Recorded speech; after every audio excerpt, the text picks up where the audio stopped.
Gulf நியூஸின் தமிழினுடைய விரிவான செய்திகளில் ஈரான் நாட்டு மக்களின் துயரை தனது சொந்த துயரமாக கருதிய காஷ்மீர் மக்கள். இஸ்ரேல் மற்றும் அமெரிக்காவின் தாக்குதல்களால் ஈரான் இன்று நிலை குலைந்து போயுள்ள நிலையில் அந்த துயரத்தை தங்கள் சொந்த வீட்டு துயரமாக கருதி காஷ்மீர் மக்கள் காட்டி வரும் பேரன்பு உலகத்தையே நெகிழச் செய்துள்ளது.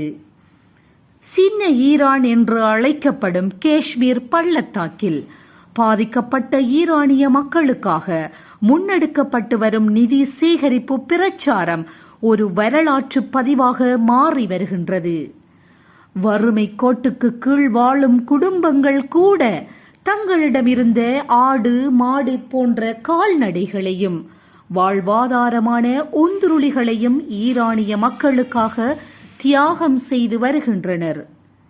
குறிப்பாக 9 வயது சிறுமி ஜெய்னப் ஜான் தனது 4 வருட சேமிப்பான உண்டியல் பணத்தை ஈரானிய குழந்தைகளின் கண்ணீரை துடைக்க வழங்கிய காட்சி காண்போரை கண்கலங்கச் செய்துள்ளது. எங்கள் மகள்களின் திருமணத்திற்காக பல ஆண்டுகளாக சேர்த்து வைத்த பாரம்பரிய செப்பு பாத்திரங்களை இன்று ஈரானில் தத்தளிக்கும் பெண் பிள்ளைகளின் வாழ்வுக்காக வழங்குகிறோம் என 73 வயது முதியவர் ஒருவர் விம்மிய குரலில் தெரிவித்த வார்த்தைகள் இந்த உறவின் ஆழத்தை பறைசாற்றுகின்றன.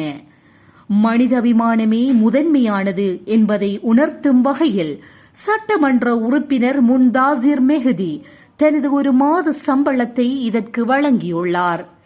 காஷ்மீர் மக்களின் இந்த ஈகை குணத்திற்கு இந்தியாவுக்கான ஈரானிய தூதரகம் இந்த அன்பை ஈரான் ஒருபோதும் மறக்காது, நன்றி இந்தியா என உருக்கமாக நன்றியை தெரிவித்துள்ளது.